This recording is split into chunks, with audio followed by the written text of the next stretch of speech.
poems, one in Portuguese, one in English. I'm not really going to look at it. I'm actually going to throw it at you. You know, you do with it what you want, but you might want to look at it. And my cartridges are about this big, my printer, so I only make 10 copies of each. So she grabbed the master copy and she ran off to make some extra copies, and there she is. Sorry about that. Do you want the microphone? Yeah, I do. Everything's there. Yeah, you want to use my phone? Probably. Okay. Do you introduce them? Because normally I was introduced. Yeah. Yeah.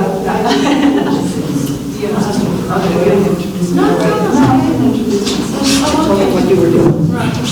Morning, everybody. Thank you very much for coming back to the last and final day of our last and final. That's redundant.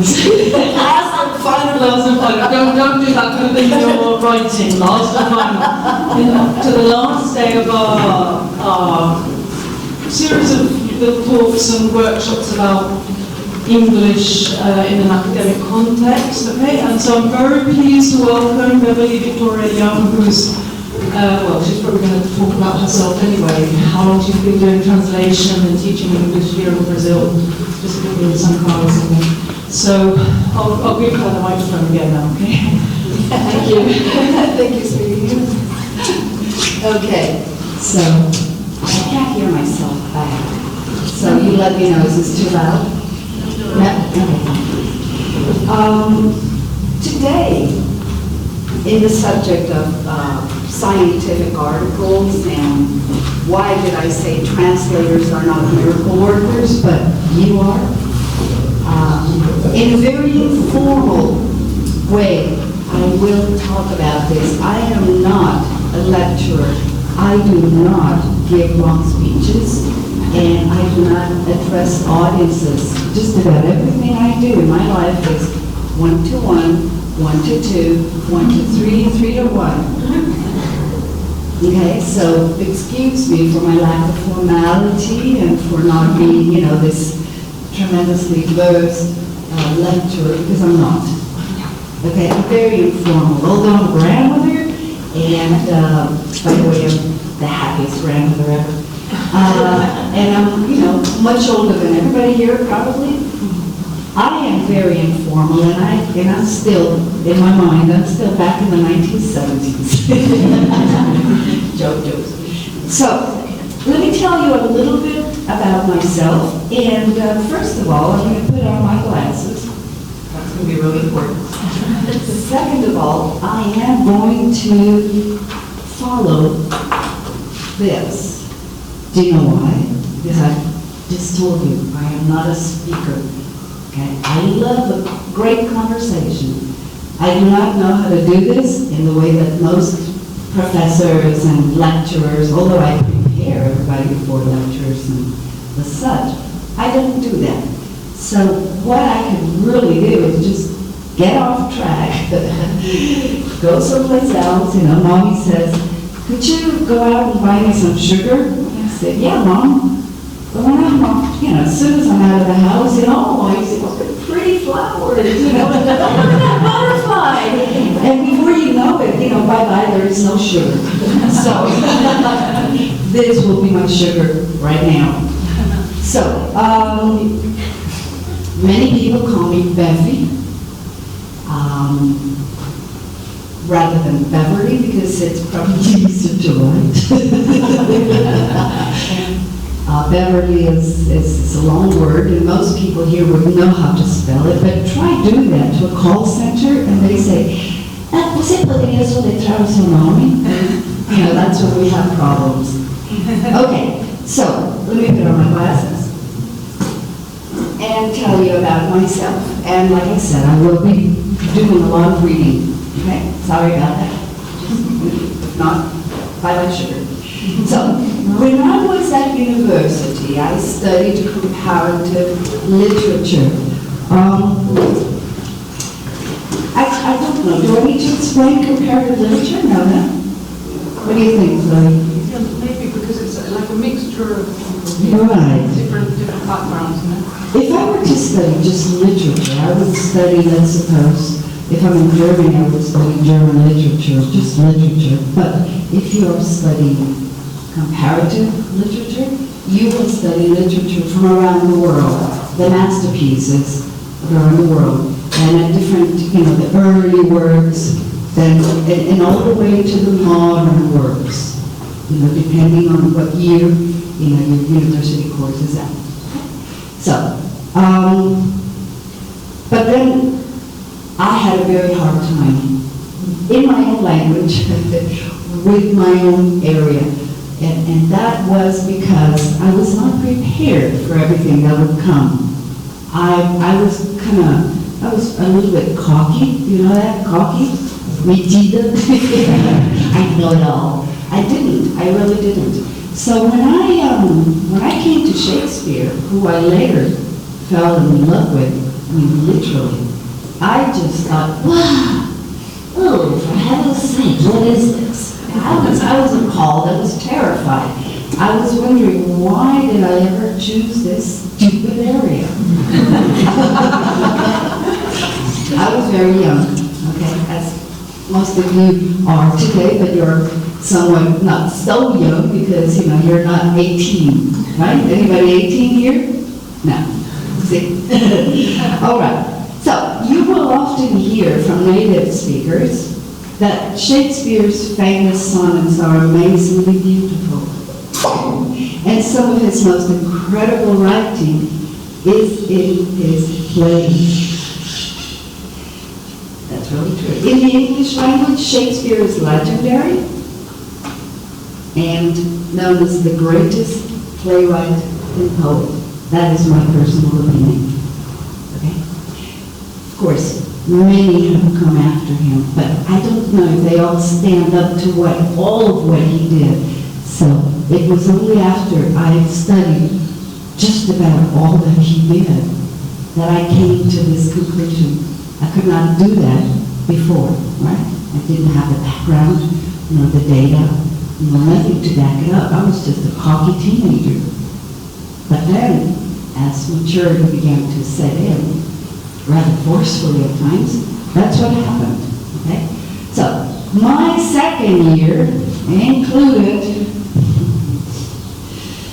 literature from around the world, the famous writers of all times, in many, many languages. So, which one is forward, the first one? Yeah. Let's go with the other. No, it must be the other one.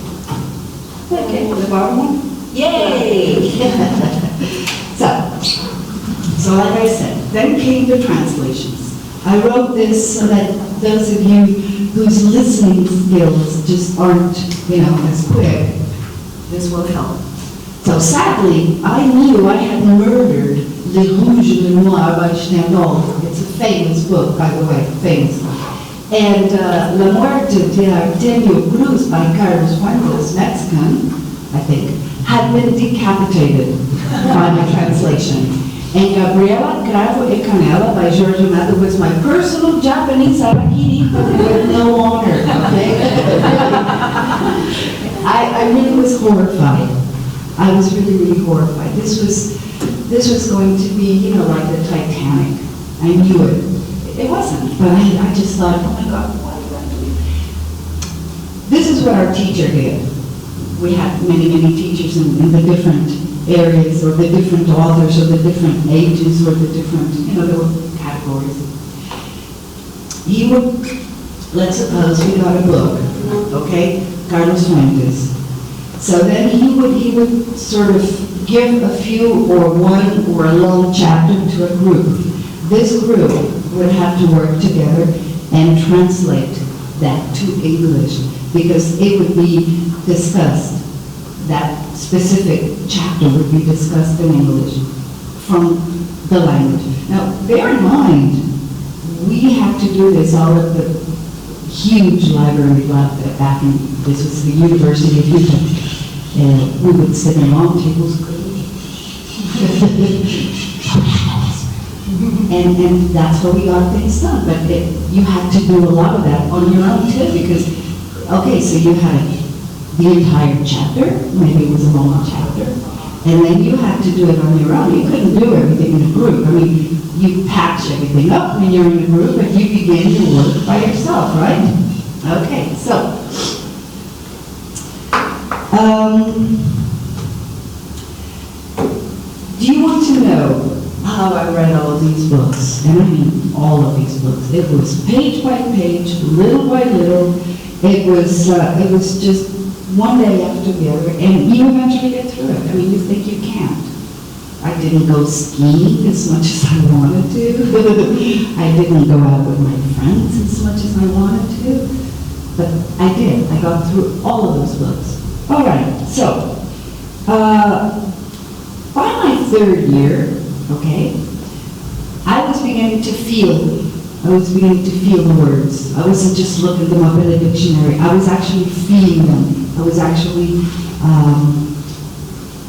smelling them, if you can smell a word. Okay? Only people who read a lot of literature could say something crazy like that. I could smell them sometimes, all right? So much so that when I came to Brazil, I actually understood what saudades was.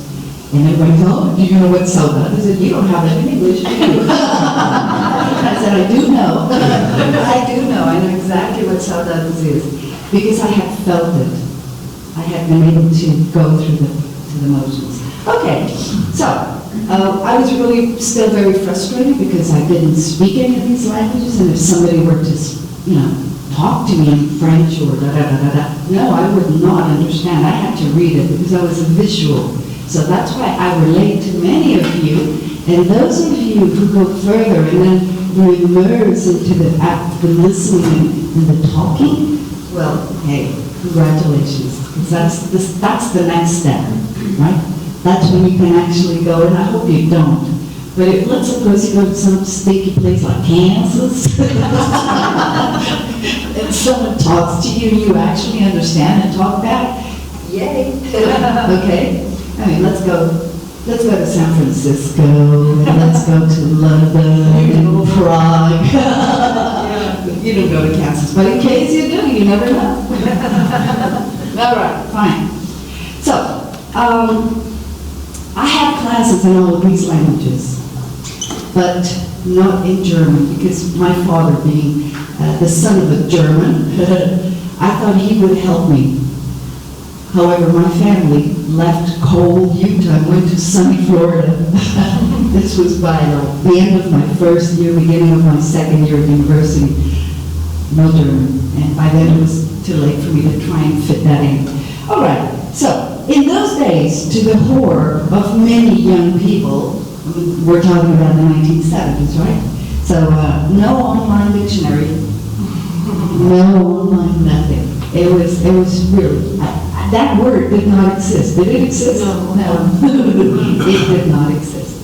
So everything was done manually, but that was okay because that was the only way we had. And that was the only way we knew, and we felt pretty comfortable with it. So much so that some of the older folks still don't feel comfortable with, online this, that, and the other. I don't shit with a papel.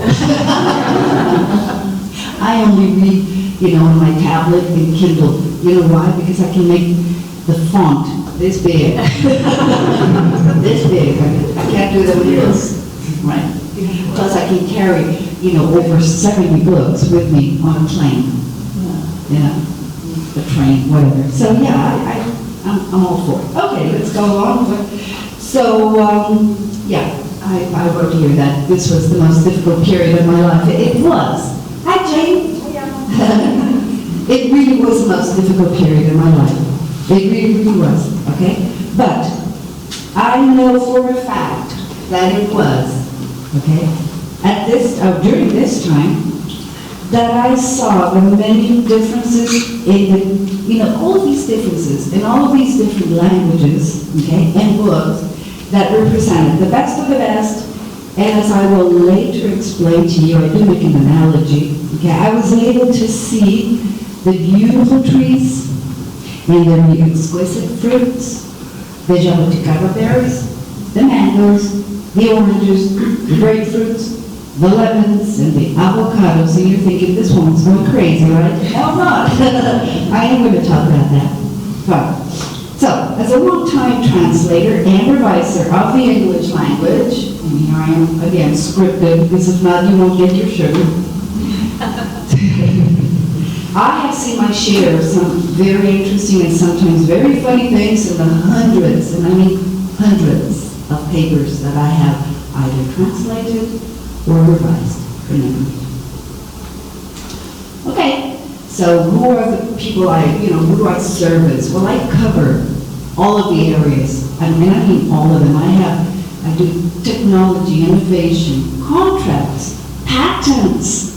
I have to sign these, non-disclosure agreements before I translate a patent. How cool is that? Okay. Yeah. There we go. So, where do you see the sort of work that I actually really do? You will see them at the universities, at the research centers, and at the institutes, schools and education. That's where I sort of focus my efforts. That's where I went. But I did do something really, really cool. About 4 years ago, I translated into English 4 books by Dona Zília Gasparetto. I don't know if you know who she is or not. You do, right? And I thought, how cool is that? Yeah, she's a espírita. É um espírito, ele está no topo da montanha. As far as authorship. She has, I don't know how many books, and they're all bestsellers. Wow. And they found me.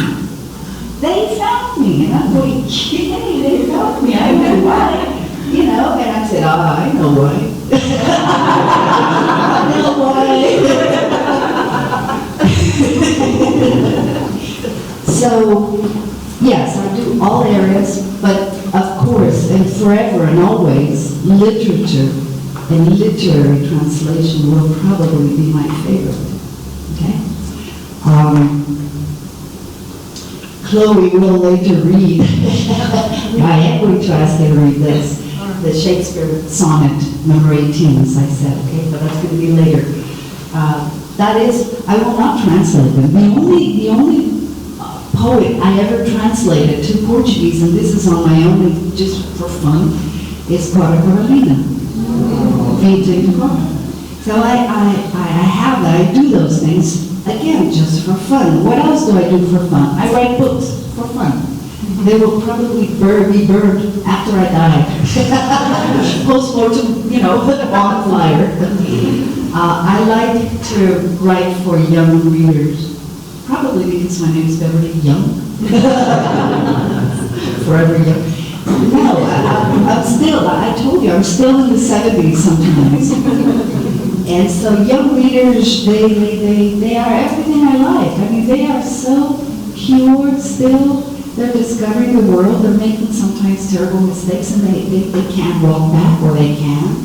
It's a vulnerable age, but I love them. I enjoy. Everybody said, teenagers, they only give you problems. I had 3 teenagers at home. If they gave me problems, I was probably in the middle with them. Because I don't remember the problems. Okay? I don't. Fine. Let's continue, because what I am going to focus on are many of the problems that we face, that we stumble upon.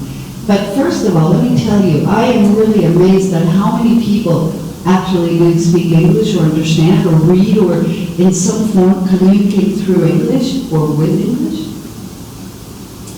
Because if you go back to my country, the good old US of A, you will not see many bilingual people. Right? Same in Britain. Really? Same? Okay. Everybody feels very comfortable in their own language, and that's about it. And you can see that because you guys, you can read a legenda do filme, they're os filmes legendados, right? And everybody goes, zoom, zoom, zoom, zoom, zoom. I tried that. I swear to God, I had a headache. Right? I can't keep up. I don't know how you guys do that. You're heroes. So, kudos to you all for learning a second language, and some, now because of the Mercosur, learning a third language, Spanish, which, although similar, we know how different it really, really is. Okay? I have Spanish language classes, by the way.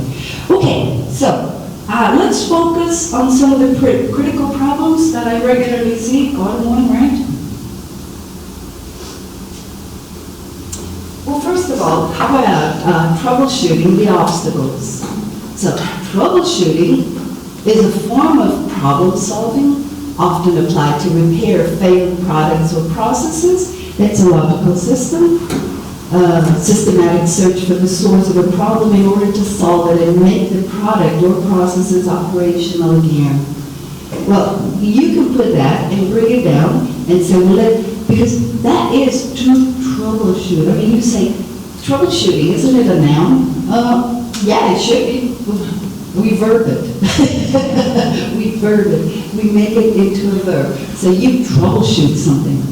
Okay, you look for the problem and you try to identify it. So you can do that with your grammatical composition, with the good practices or the lack thereof, and tools, how to use them more effectively.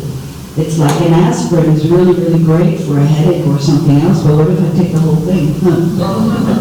You know? So no, you can't. You have to be very careful with your tools because they're supposed to be good for you. All right. I would like to go to think outside the box. I chose this specific drawing picture, image, because sometimes I think I'm that little fish up there.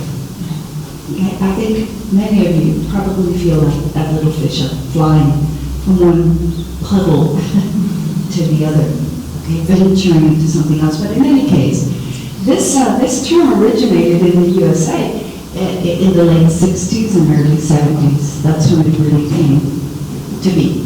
So lots of people say, you know what? Thinking outside the box, that's wrong. I read a few articles where they actually think that that's ridiculous. But their argument was pretty good. They had a good argument why it could not be good. But I'm going to focus on the good part.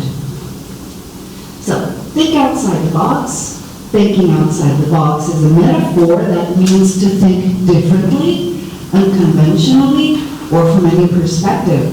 So, to think more creatively. How about try to change your normal routine, okay? And look at the problem from a different angle. So when you're reading and writing your area, and you're going to venture this into English, you have sometimes a frame of mind that says, well, this is how everybody has done it. Well, so what? Why don't you try something that works? But how can you do that? Okay. Who knows this? The line problem? No? Yes? Never seen it before? No. Chloe, Jane? No? Okay. This is called the 9-dot problem. You know it, I think. Yes? No? Okay. This is something that was given to people, by the human resources. You're going to get a job, okay, and they want to see if you're stable. If you like Trump, you're not stable. The Donald is not stable. So sorry, no politics. So if you're given this test and they say to you, you're supposed to connect the dots, but traditionally, today everybody's like pretty cool, but traditionally you would think, okay,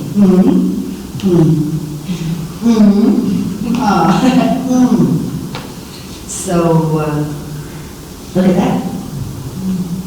You go straight from the middle, straight to the top. You can either make a sharp left or a sharp right, and follow the dots. How's that? What about that line in the middle then? Well, it doesn't matter, right? Well, the line in the middle for me is like this. You keep on going, make a right, go to that corner, make a left, go to that corner, make a right, make to that corner, and there you are, back to square one, or come back if you want. But that one there, it's like without the line through it, does that matter? Well, I don't know, Chloe, because what I was thinking, what I was thinking is you go through the middle, you make a turn to that corner, you make another turn to that corner, you go there and then you get back home. But I think that there are more, ways of looking at it. Okay, voila. Thinking outside the box. Did you take a picture? I look nice. Thank you. Okay, so the assumption, no, really, because, after 60, after I'm 60, almost 62, you need to be very careful. Faulty. Okay. So the assumption that the dots are arranged on a flat plane. Okay, had anyone thought of that? Well, what about, no one said that the space is Euclidean, right? So there we are, it's like thinking outside the box doesn't just mean, leaving this space and going to that space, but looking at, imagine if you came from space and saw the trees that I'm going to show you, the questions that are made. Okay, so the questions, or like a child, kind of like, Daddy, why is the sky blue? Mommy, why is the baby there and not someplace else? A child is, really creative in his questions, and they're, these are the normal questions. So don't lose that. Don't lose that. I'm going to tell you something. Stay hungry. Always. Stay hungry. You know what that means, right? Steve Jobs. We'll talk about that later. So, my point of view as a translator, proofreader, and I say my, because this is important. This I don't own that. I don't talk about that. It's my job. This is what I do every day. I translate, I revise, and I teach. Thank God I teach, because I love teaching. If not, I would go crazy. So, my point of view again, differences and contrasts between the two languages. How Google Translator translates these differences, sometimes really shitty. Big, bad. Okay, complicated, long-winded text, the type that do not translate well into English. That is another problem that me, myself, and I see. Me see. Okay, so the simpler your text, the better it will translate into, it keeps those separate. I join them and they separate. It's into. Okay? And again, learn by doing. The learn by doing is important. Okay? As I said, in my opinion, that these, what long-winded, Chloe, do you want to explain to them what long-winded text? Because that's really English. That's really, really English. Verbose, constant, verbose, lots of words, and kind of a bit convoluted. Right, exactly. Is that clear? Oh, okay, I'll simplify it. When I was learning Portuguese, I saw a soap opera, telenovela, and there was this woman. She was amazing. Her name was Viva Porcina.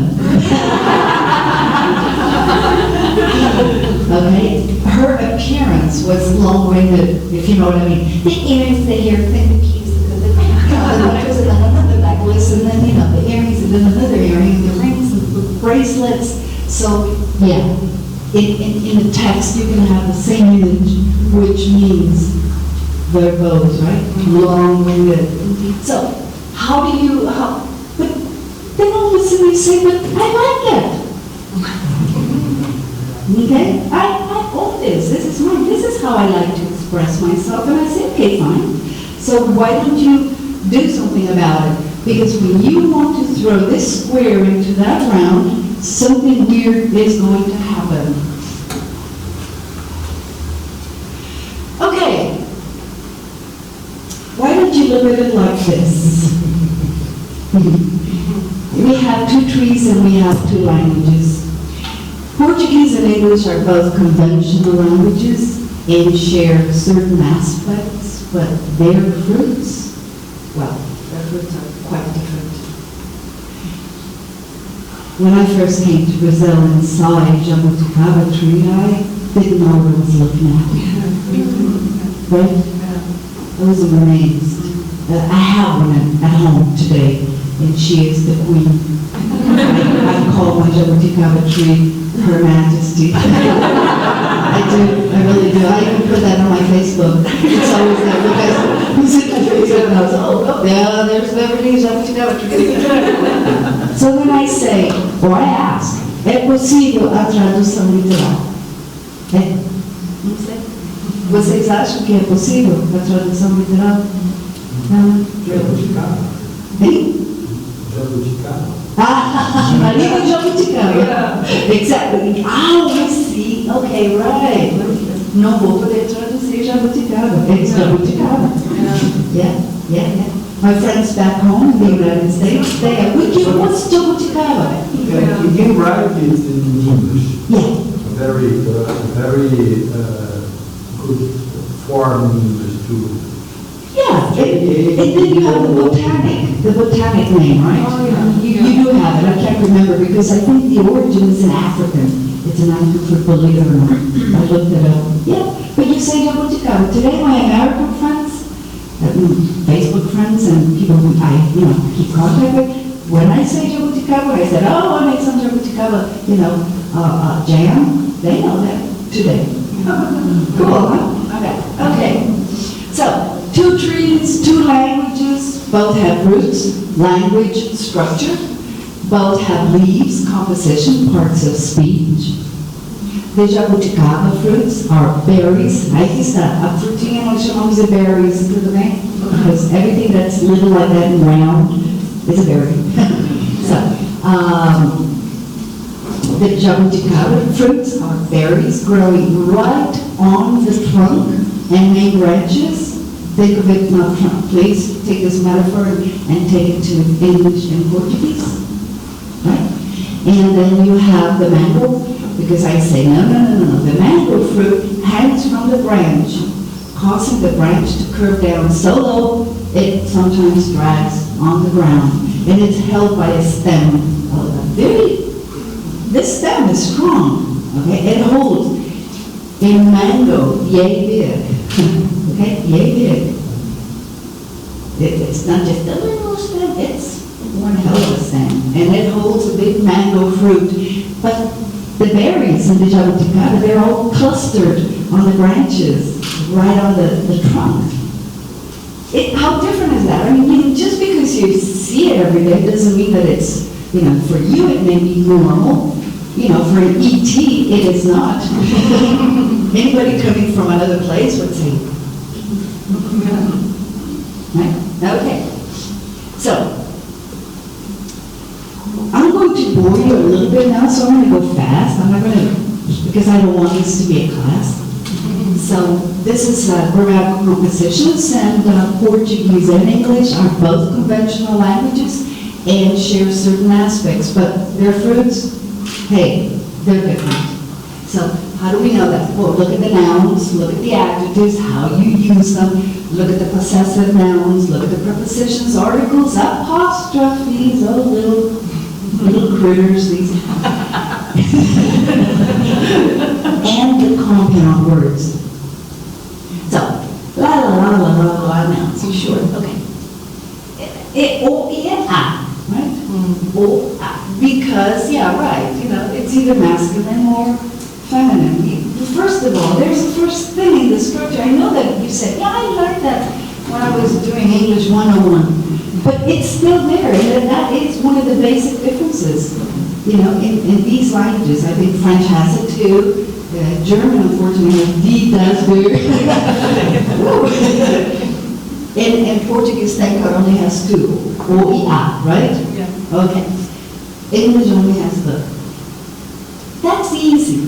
Yeah, you say that's easy. No, it's not easy, because when you're used to your language, that, as easy as the teacher says it is, oh, I'm sorry, it is not, because in your mind, that table, it don't mean Right?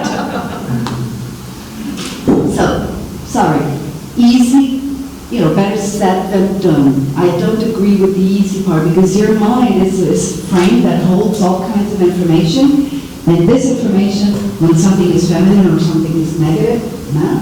For example, I always thought that the world was masculine. Mas eu e o leite, I was saying, leite, for years I would say, eu gosto de leite, me compra um pouquinho, leite. No, because for me, milk had to be feminine. Yeah, right. So these things, they're like, doing stuff in your mind, and you have to respect it. You really do. So I believe in good practices. We're going to talk about them in a while. Then the adjectives, la la la la la la, I don't want to bore you with that, but let's put it this way. In research papers, use adjectives when necessary, or you will run the risk of overloading your sentences, okay? É lindo, maravilhoso, mas cuidado. And note, in English I am 10 years old, and in Portuguese we say eu tenho. But in English, you do not have 10 years, and you cannot have hunger. And I see that often. And that is easy, again, to confuse. Eu tenho fome, eu tenho 10 anos. Então, em inglês, é mais fácil falar that I have 10 years and I have hunger. Differences, that again, putting the square into the round and vice versa. That's your mind. It's not that it's playing tricks on you. It is being loyal to you. It's keeping you grounded to your language. And what you need to do is, remember, think outside the box and be that little fish. That's what you have to do. So, apostrophe. Some are, okay, here I'm going to spend just a little bit of time because, sure, aqui está o mais fácil de todo. Larry's car. Legal, fácil. Mas, ownership with certain proper nouns will confuse the non-native English speaker. Sure. Look at this example. Sunday's football game is not technically correct because Sunday is incapable of ownership, but it is. It is perfectly acceptable to say and right. It really is. Right? And a hard day's work. Okay? It is likewise. It is. You can use it. You will use it. But again, the day is incapable of ownership, right? So, then there is a commonly misunderstood way for years, and I see the apostrophe in the S, the 1920s. Oh, come on. We're talking about the 1920s, all of it. It's really a plural. That's why you have the S without the apostrophe. And some people have argued with me, no, because I saw it. Prepositions. English has all of them. Olha só. No, right? In English. In, on, at. Those are, just be careful with it. From, eu sou de Utah, I am from Utah. Mas you say the United States, South America. So, these are just little things that need to remind you how careful you must, beware. Be careful with it. No, be careful with it. So, it should not be omitted. It should not be omitted. You can run it together as a sentence or not. Olha aqui, faz frio lá fora. It's cold outside. É grande. It is big. Again, remember that little thing in your mind telling you, the it is one of them. The it really is one of them. And then the articles. Please understand when you should or should not use them. Again, grammar 101, 102, 305, 990. It doesn't matter. We will always be looking at articles. And when I revise articles, I don't even need to look for them. They just jump out of the page. They just look at you. So, it's a figure 4 and not the figure 4. But, if you were to say something like, where is it? I wrote it here. For example, figure 4 explains the results. but the arrow in the figure exemplifies the results. So then you need to be very careful. I'm not going to go right now into the whys and why not and the grammatical, backup for this. That is a class. I don't want to do that, right? But now we go to compound words. These are a real sweetheart. Okay, yeah. We're going to have the closed, the open, and the hyphenated. And then I'll show you where to find them online. Okay. Look at that. I love the fireworks on the 4th of July. Fireworks. Crosswalk. Moonlight. Half-sister. Nah. Open. There must be a fool. Ice cream. Post office. Those are the open. Now we go to the hyphenated. Where's the hyphenated? Here it is. My mother-in-law. Now, be careful because this is all pronounced as if it were one long word, right? So, mother-in-law, merry-go-round, over-the-counter drugs, well-being, but they are hyphenated words. Okay, and that, if you have a phone or you want to, later on, I can send you this via WhatsApp or whatever. And anyway, these are the links that I am giving you to look for, not only lists, but the explanations. Is that okay? Yeah. Okay. Let's go to good practices. No, wrong. Yay! So, less is more. You ever seen? A well-written paper can be elegant without excessive phrasing. It really, really can. That requires work. And I say, that requires time. Who has time here?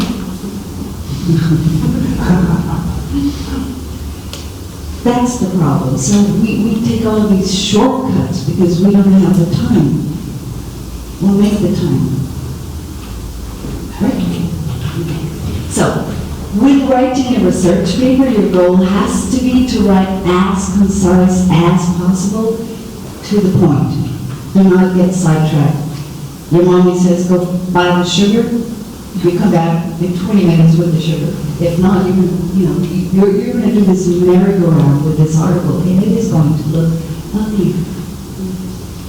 Okay. And again, think outside the box, and again, do not get sidetracked. That is so important. Okay, more good practices. Look for what works in English. Look for it. It's there. No neglige you. No neglige. Okay? To use the good ideas that you saw in a paper. Okay? Nem sempre escrever primeiro em português é uma perda de tempo. Obviamente, não pode traduzir o seu texto literalmente para o inglês, portanto, olha o que funciona em inglês. Okay? Look for what works in English and learn by doing. Okay, but before we go to that, I need to tell you a little story, which I wrote down here. It's really quick, and it's about what happened many years ago with a student. Okay, so let me read it just for you. So many years ago, a student showed me her paper. Thank you, darling. It had been rejected, and apparently the terminology was poorly written. The terminology. You're thinking. She was surprised because she had used the terminology she found in a reference paper. The author was a famous researcher in chemistry. He had many papers published. He was Italian. I told her that when she became famous, her papers would be published no matter what. I get it. It's not fair. It's not fair. But I've seen it. I have seen it. I really have, okay? And in the meantime, when she became the recipient of a laureate, terribly fantastic award, then she could, she would not need to brush up on her English as much as you guys do, right? That is a problem and it is not fair, but who says that life is fair at every turn? We know it isn't. So we have to just, pull up your socks and move on. Right? That means, não ficar chorando good. Pull up your socks and move on. That's what I heard from my father all the time. Okay, so, the aim of this study, the present people presents, really? Are you sure? Really? Why do you guys, not you, I'm not saying you, there were the classes. No. What I'm saying is, you in a very generic sense, very, just not pointing fingers, but saying you guys in the sense, us. Why do we do that? Because so many papers began with that. The aim of this study is to, and I say, so why don't you just go straight to the point? You know what English really likes? Can somebody tell me what is it that English really likes? Isn't it verbs? You Google it, don't you? It becomes verb, okay?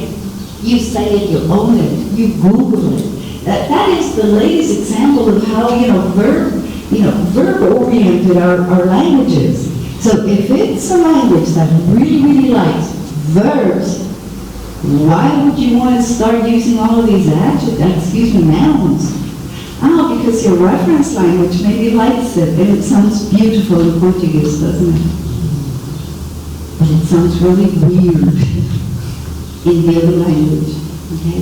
So that's what I say, be careful with that. And when I say think outside the box, that's exactly what I'm talking about, your box. Not just the box, your personal box. I know because I have my personal box. And it still is, you know what? When I was a little girl, I lived in a multilingual family. And I mean multilingual. My father spoke German with his family.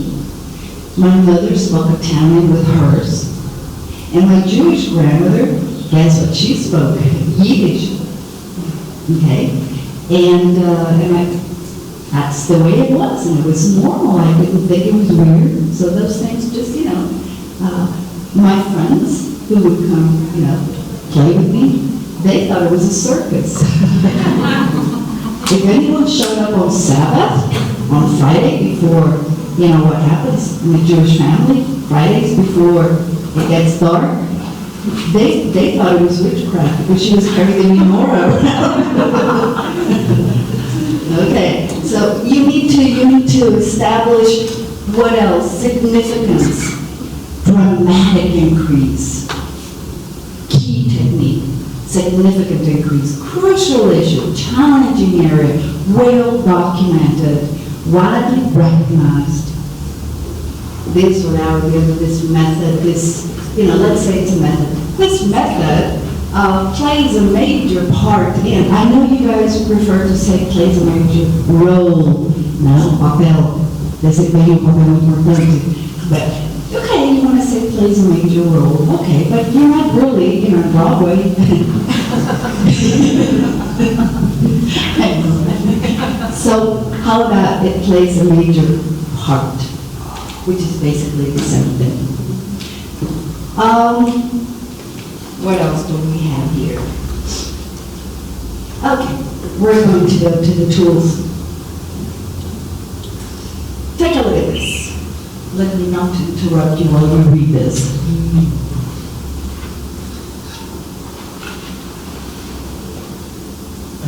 Okay, is that simplified? No. But in Portuguese, it really sounds, I wish I could write like that in Portuguese. Of course I can't, because my box doesn't let me. destaca-se a importância deste trabalho que visa apresentar. God, that sounds really cool. I cannot do that, I swear to you, I cannot. Okay? Because my box doesn't have that, but your box does. However, you have this dilemma. You want to write English not from your point of view, maybe with your data, but not with your point of view. So you need to be careful, because look at what Google does with this. Okay? If one was so wordy, look what Google does. It highlights the importance of this word is to present, yeah. Well, what else is Google going to do? For heaven's sakes. It's not wired to my brain, it's wired to everybody's. By the way, Google it contacts me sometimes to thank me for my contribution. Because when I translate something in Google, which I do because I hate typing, and then I correct it. And when they say, can you suggest a correction? I do. Constantly. I do, because it helps everybody. You guys, me guys, you guys, everybody. All right, so if one is too wordy, the other one is too wrong. Now, I'm going to take my Portuguese and I am going to simplify it. Que tal simplesmente para este trabalho visa apresentar? Porque em português, embora eu ainda prefiro este trabalho apresenta. Este trabalho, descreve, este trabalho explica.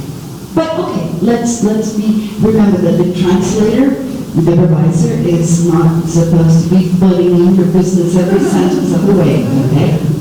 I really have to respect, although I sometimes feel like, my Jewish grandmother. But no, I am good about those things. So, I say that este trabalho visa apresentar essas alternativas, and then in English, Google simply did this. This work intends to show. In the suggestion to Google, I did override intends to show and just said, this work shows. That is what I prefer, but hey.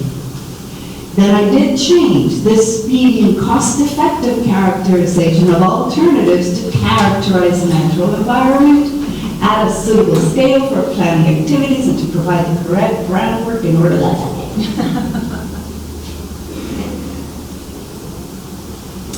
Okay, here comes my favorite.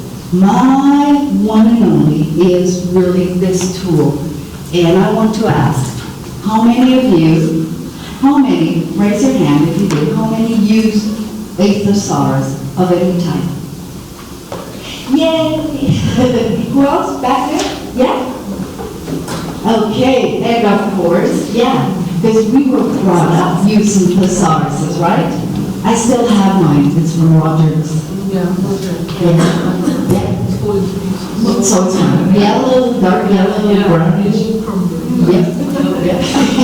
I will never give it up. So, you see that a thesaurus is a dictionary, but a dictionary only, and specifically of the synonyms.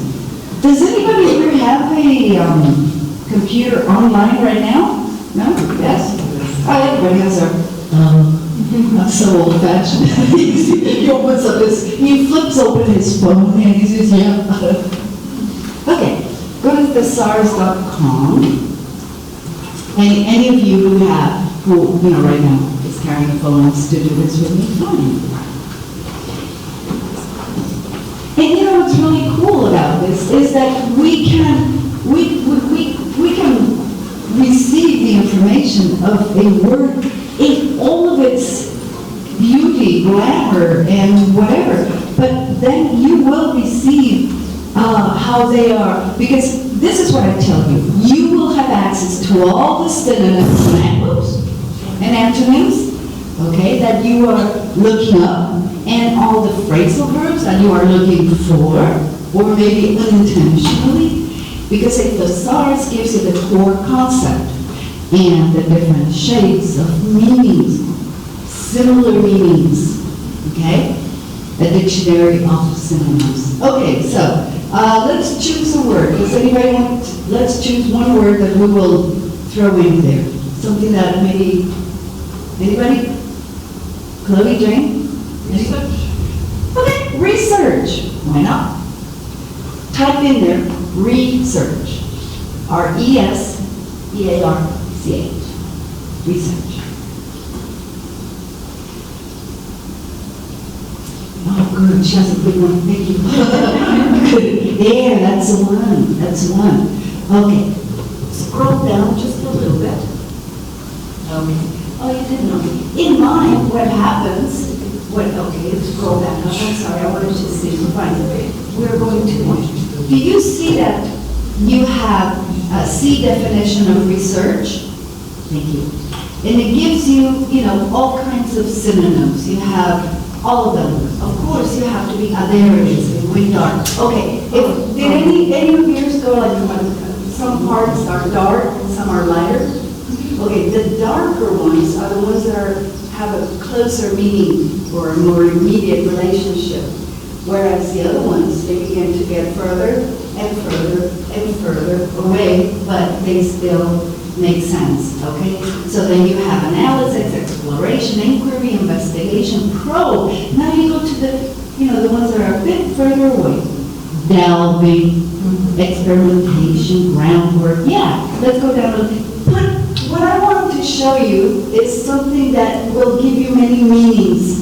Let's see another one. Let's type in a different word. Realize. What is it? Realize.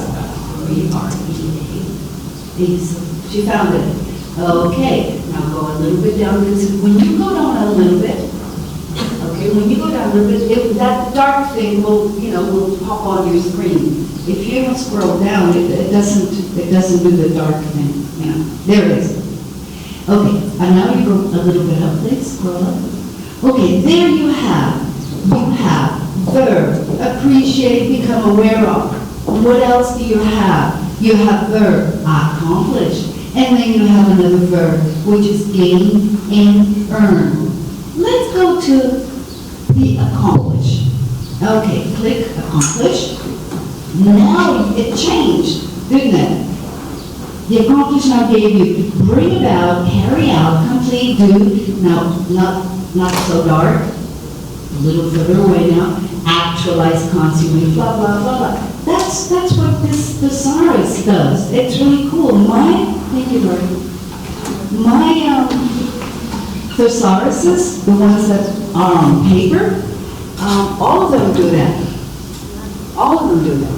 They start from the really close relationship and start backing away, and opening up the realm of possibilities until you're so far away. And it does the same thing with phrasal verbs.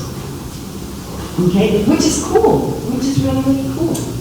Because phrasal verbs, they are confusing for the student of the English language. So that is my favorite tool. It really, really is. How often do I use it? All the time. Why? Why would a person like myself who's doing that 24/7, why do I do that? What's the difference between choosing and then manual students? Oh, which one? What is the difference between choosing your manual students? Oh, okay, thank you. The thesaurus aqui. Você está falando do thesaurus ou está falando de outra? Ok, olha a pronúncia, sem vergonhice. Thesaurus. Thesaurus. Thesaurus. Thesaurus. E não sei se em português chama-se tesauro. Acho que não, parece um dinossauro. Dinossauro. Tesauro? That's cool. Ok. E o Merriam-Webster provavelmente tem um thesaurus. O Collins tem um thesaurus. Todos esses grandes nomes, Heinemann, todos eles têm os seus thesaurus. Então, eu tenho vários. E quando eu encontrava um preço super bom no Tissal, e eu comprava aqueles little pocket, sabe o que é um pocket dictionary? Eu comprava um pocket thesaurus e dava de presente para os alunos. Esses temos acabado.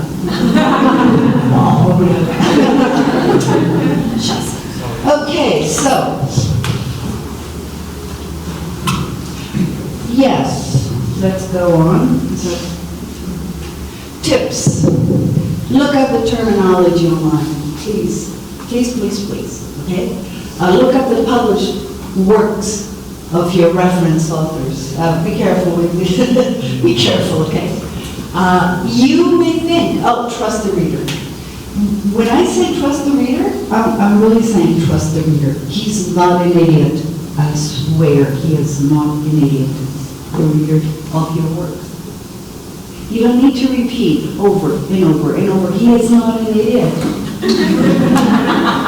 Okay? And keep that in mind because that's what it sounds like when the person keeps on hammering on and on and on. And you're going, what do you think I am? Some sort of an idiot? Yes, I do think you are an idiot. That's why I need to repeat it over and over. I'm sure that's not what you want. I know that's not what you want. It's because you are insecure. Did I say it right? Is this what I really meant? Well, let me say it again. In other words, and you keep on going and you're going, oh my God, this could be shortened to a paragraph and he's given it a page. So be careful. Be careful. Again, does that require time? Yes. Who has time? But then, as my dad used to say, a man's going to do what a man's going to do. What the hell is that? A man's going to do what a man's going to do. I mean, it has nothing to do with men or women. It's both. And it just means, you got to do what you have to do. Pull up your socks and move on. That's really it. Okay. So, you may think that if you repeat the idea over and over, the reader will understand what you want to express wrong, because the reader will understand exactly what you mean. If you know your area and your subject area, do your homework first. So, what do we say? Tips. Learn by doing. So this is my personal tip to you. These are the books that I recommend. Science Research, writing by Hilary Glassman Teal. She is from, I don't know what, she's British, okay? And Writing Scientific Papers in English Successfully by Professor Oshu. Não, eu chamo de Oshu aqui, chamo de Professor Osvaldo. Que eu conheço Oshu mil anos. So, his book, although very good, is not the book I used because I didn't even know about his book. I really didn't. Now, here, I am going to be politically really incorrect or, maybe this is illegal. I don't know, so don't hold me responsible, okay? Do not. Where's the camera? Do you have a camera? Yes. I will not. Okay. The book by Hilary, when I was looking it up so that I could, because I have the book in paper form, which I forgot to write. So it's in PDF for free on the internet. I don't know why. I don't know if she allowed it. I don't know if this is legal or illegal. Again, I'm really, really very innocent with those things. So it's not that I'm saying go on the internet and download it, but I am telling you that it's there. Okay, and Shu's book, of course, Okay, good practices. A real writer is... alguém estava anotando alguma coisa ali? Você estava anotando? Você quer que eu volte? No? Okay. So a real writer is an aware reader because reading and writing are constructive processes, and in my opinion, and in the opinion of many others, inseparable. It really is inseparable. So if you think that you can just keep on writing but never reading, I got news for you. You won't be able to ever do the comparison, the parallel, all of those interesting things that you do along the way. So, an aware reader, okay? Look for what works in English, porque não é plágio. Não é. Looking for what works. For example, okay, so I get a paper, and it's a paper that I'm going to revise, and it sounds weird. don't know because, I'm a translator, reviser, and teacher, but I am not a, genetics engineer, scientist, researcher, or I don't build buildings, or I'm not an ecologist, or, you know what I mean? So when he wrote or she wrote, it just doesn't sound right. I take that, I throw it in Google, Google Scholar, or simply Google it, okay, and I get lots of returns. And of those returns, I began to sort of focus in on the ones I like better. I look at the hits, I maybe open the article, I look at the authors, I see where they come from, I see are they, interesting. All of the authors are probably native speakers with a few contributions, but for example, and Jane knows this, if you have, all of you guys are presuming and you have her, guess who's going to write it? Guess who's going to revise it? So that usually happens in the international papers. You have Japanese, Korean, Canadian. And you look at the name and it's probably somebody who, scientist whose native language is English. He's probably the one who wrote it, who revised it, okay? So I look at the terminology, I look at the number of hits. Do you understand the number of hits, everybody? Eu não sei como fala hits? Yeah! Citações. Você coloca uma coisa e você vê um número, não só ele fala, a gente fez isso em menos de 3 segundos, ou frações de 1 segundo, mas ele te dá um número bem grande ali. It's the number of hits. Então, eu coloco a dele e eu vejo o número de hits. Coloco aquele outro que eu achei legal e eu vejo o número de hits, citações. Guess which one is probably right. Okay, so that is my own way to verify what this person wrote. Is that revision? Not really. That is called, I think it's called localization or something. Localization. It's a weird word that I never knew before I got into my area. Do you still understand what it is, Jane? Locating. Yeah. But I'm a reviser of the English language, yet I do this. Why? It's just something I can do. I learned how to do it, and I saw that my competition also does it. And it's a good practice, so I do it, okay? It's called localization. You will go and you will locate, like Jenny said, you locate that information and you throw it into some specific area. It helps, okay? So again, if you have the internet nowadays, use it to your advantage. Como diz, look for what works in English. Do you understand that? What works in English? Does everybody understand? Would somebody like to explain? No? Okay. Okay, explain, okay. O que é que funciona? Por exemplo, eu trago uma coisa para o português e ele não funciona. Ele dá um aspecto de leite estragado.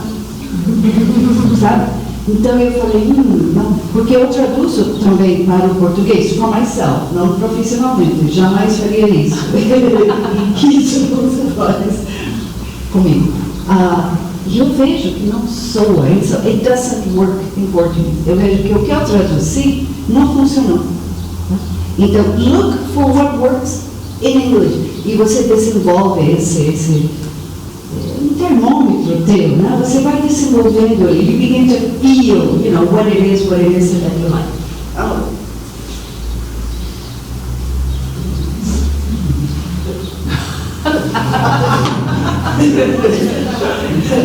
Notice, no washing hair or clothes in the toilet, please. So, shouldn't be, why is it wrong and why is it funny? Because toilet, privada. What they often mean is bathroom. Excuse me, where's the bathroom? Okay? Excuse me, onde fica privada? No. So those are the things, when you say lost in translation, that's exactly it. You are using terms that Google will give you sometimes. Você coloca banheiro, tá? E ele te dá toilet. Aí, pessoas como eu falam e ajudam. Não. Fala. Japonês é toire. Toire. Ah!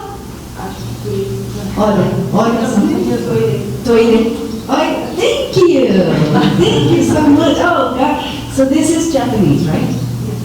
You know, I thought so, but I thought I'm going to make such a fool of myself if I say it. It's interesting difference between American and British English, because in British English we could say toilets, Toilets. which would be like the public toilets in a town. Yeah.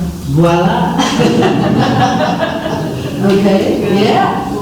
Oh, in British English, I have a friend, Betty. She says, oh, we've got to go to the loo. At first, when she said she had to go to the loo, I thought, who is loo?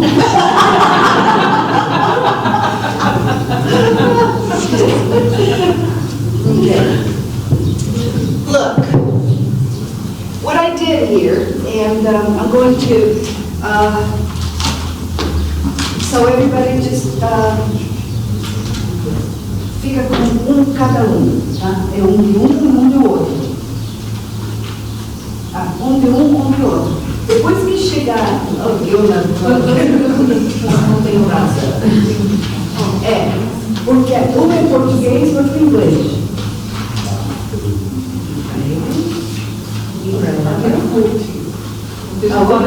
Great. Se alguém souber de alguma forma mais rápida fazer isso, me avise. Ok, eu estou aqui com dois horizontes. James? Yeah, good. Gotcha. Thank you so much. Quem fica lá dentro nos Ok, esse daqui é o em português, hein? Então, quando você pegar dois, o outro vai ter que ser o Shakespeare. Ah, qual que é esse? Inglês ou esse é o Shakespeare, tá? Então eu continuo aqui. Você tem português?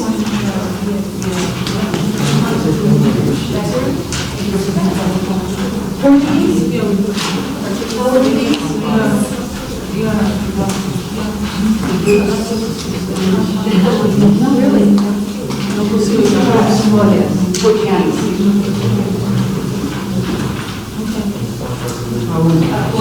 Português. Anybody else? Portuguese now? We need one back there? Robert, Portuguese? Great. Okay. English. Yeah, I don't know where they are. Who has the bulk of the English ones? Quem tirou o maço dos inglês? Ah, tá lá em cima. Oh, that's cool. Inglês? Em vez de falar inglês, vou falar Shakespeare. Você está com Shakespeare, querida? Ok, let me go and get them for you. Ah, obrigada. Você vai português? Okay, so keep one for you too. Keep one for Jane as well.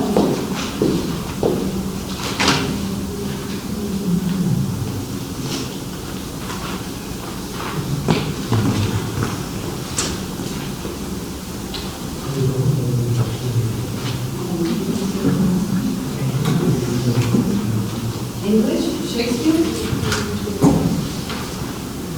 Shakespeare?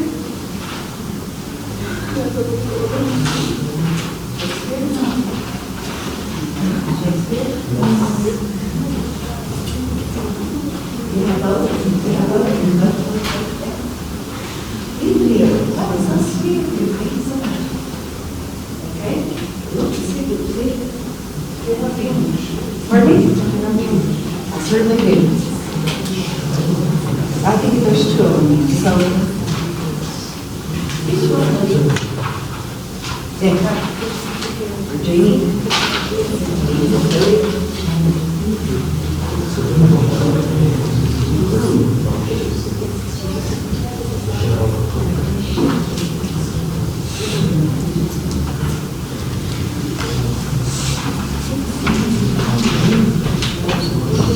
There.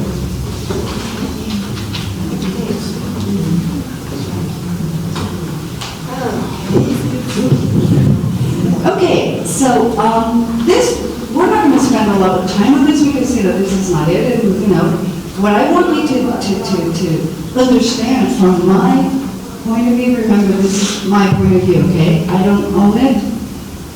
I mean, I don't own, all of the truths about, translating or writing scientific papers. They are not, but my point of view holds all of these aspects. And one of the aspects that it holds dearly is that every language has its own very beautiful way of expressing feelings, emotions, views, mountains, people, mothers, right? And the way they do it touches me. Whether it be something horrible like war, whether it be something beautiful like, picnics. The 4th of July, for example. For you guys, the 4th of July may look to be something so ridiculous. What do those Americans do? Yet, what does that hold in my childhood? Going to the park with the family, somebody going early, usually the mother, the father, the grandmother, to hold a good place with a good barbecue, with the long picnic table. And the rest of us would come with the friends, the frisbee, the dogs, the balls, the blankets to throw, and then everybody would sit, the older people sitting in the door tables, and the other ones just, we dating, flirting, looking at the boys. For me, that's the 4th of July. It really is. And, you could argue, yes, but the 4th of July has, patriotic meaning. No, it doesn't. For most Americans, it's all about the picnic.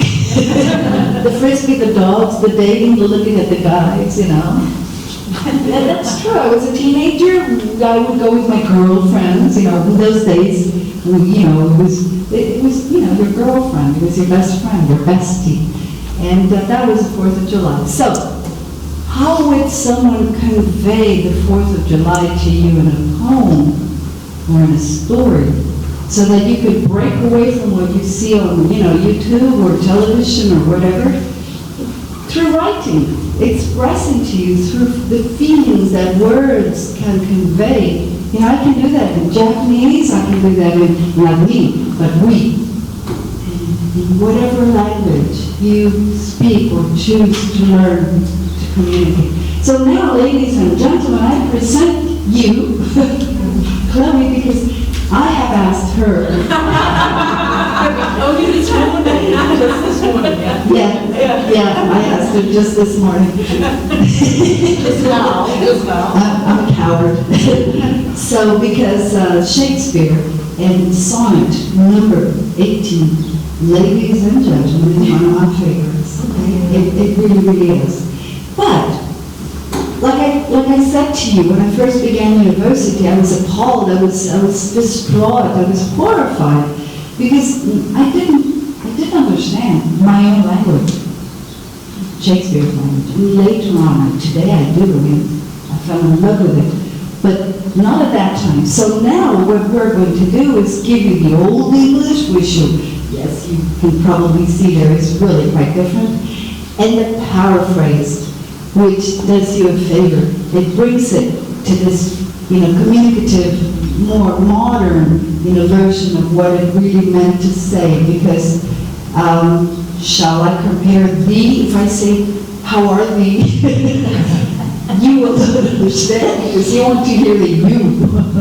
Okay? Thou art, no, you are. So, darling?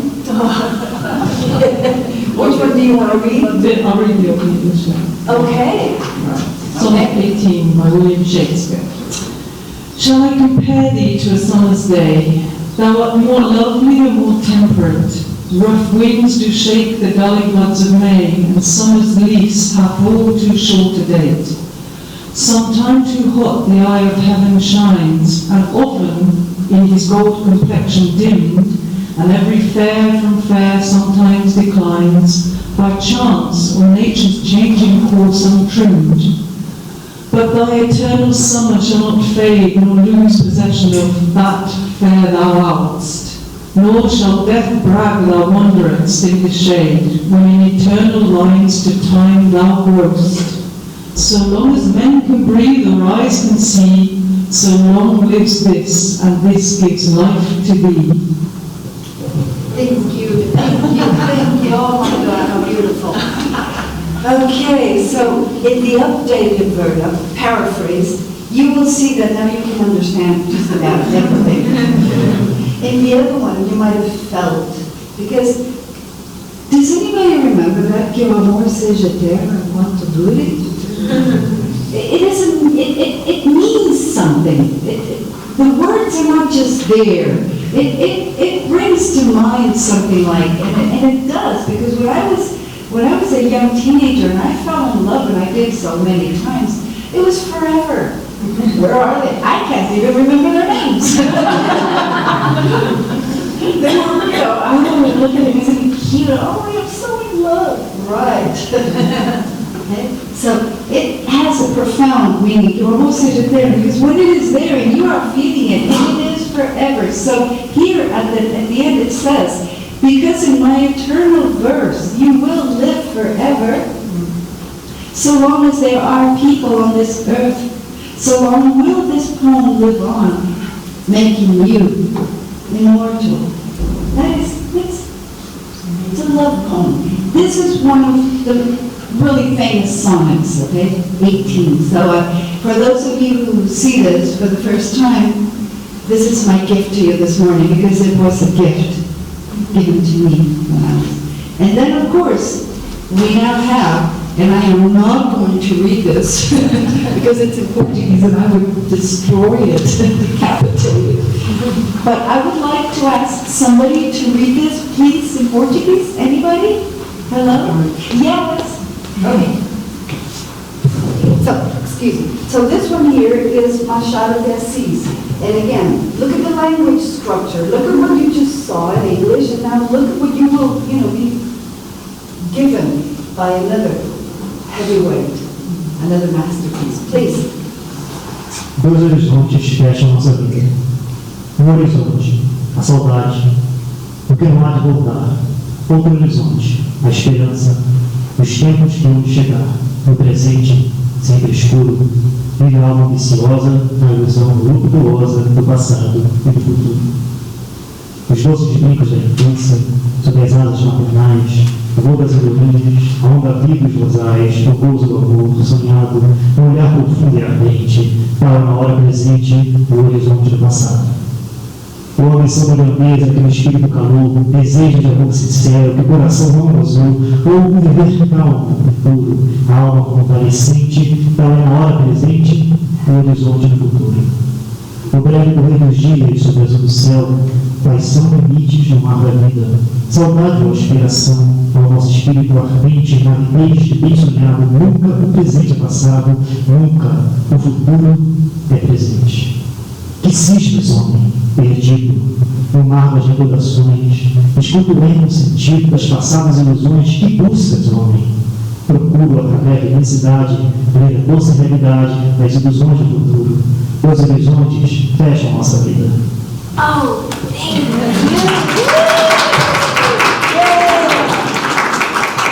Who's the man?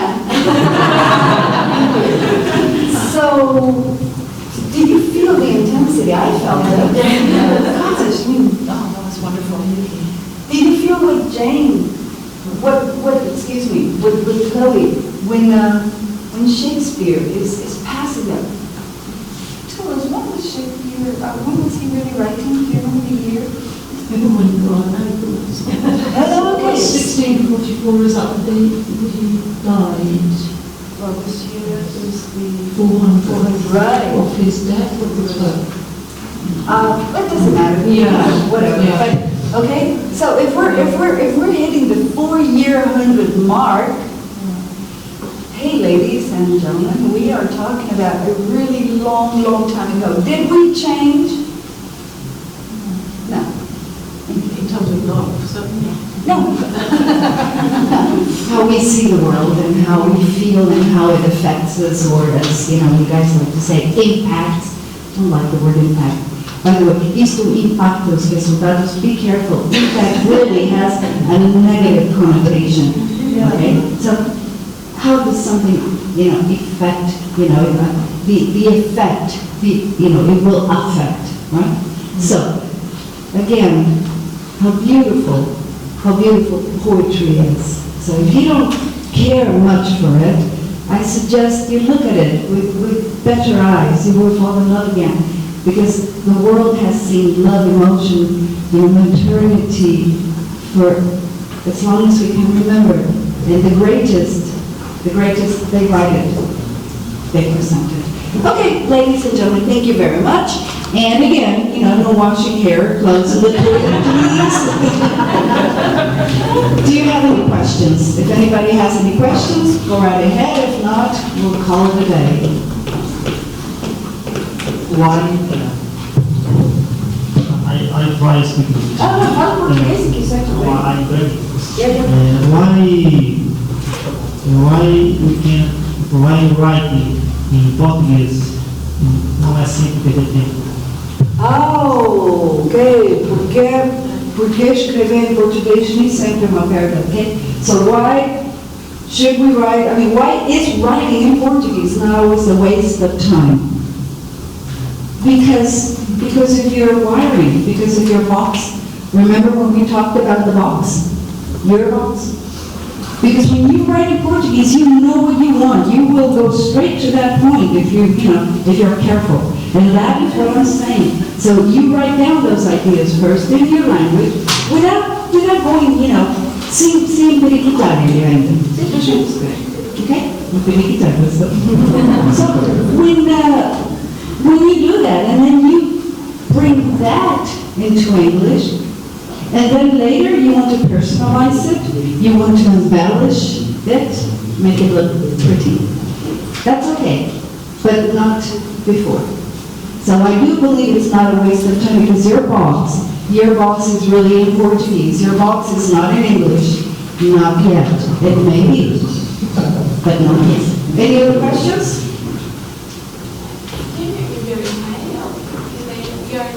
Oh, my email. Yeah. My email. Okay. BV2 Okay. B as in baby. Beverly. B. V as in Victoria. The number 2. At or arroba. terra.com.br. Yeah, it sounds much better in Portuguese. It really does.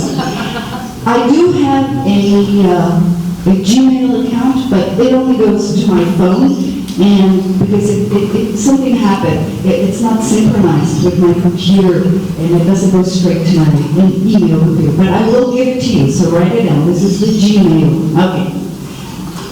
Bevi.tradutor. B-I-B-E-V-Y. B-E de Eduardo, né? Bevi. Pontinho. Tradutora em português. Tradutora. Hein? Tradutora. Bevi.tradutora.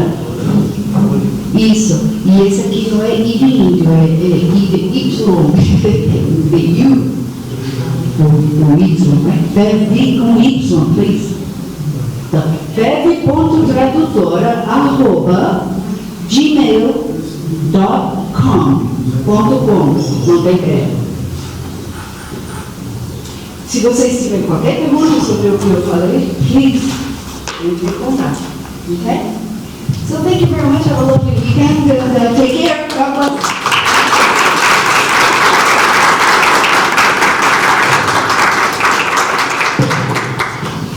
Thank you very much, everyone. So now that's the end of the event, and we will send you the digital certificates on your email for each event that you've attended. I mais to listen today to listen Americans say intensitar. Thank you so much.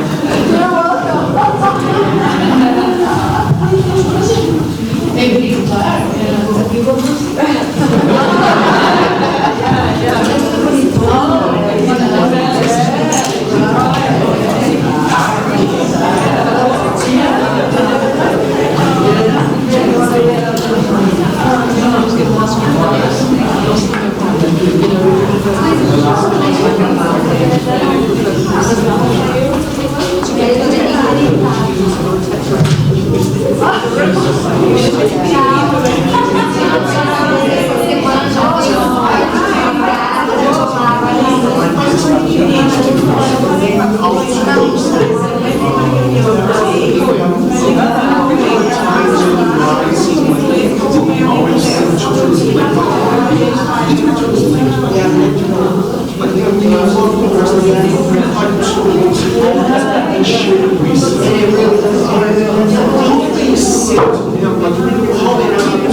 It's not so strange like okay, I went to a week.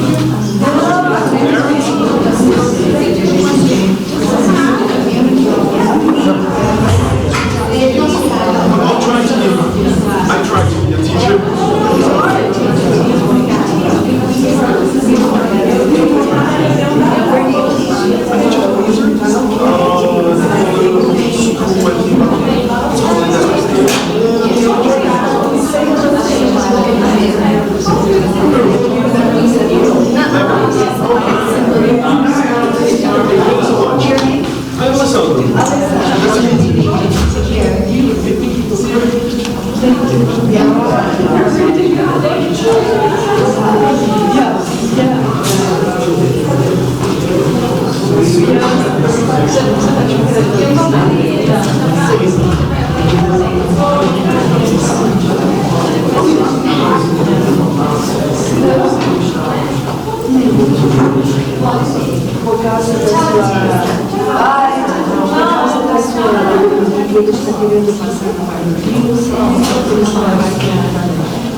Because I'm just wondering, because each day I'm putting more slides in the same link, and I'm wondering how it works.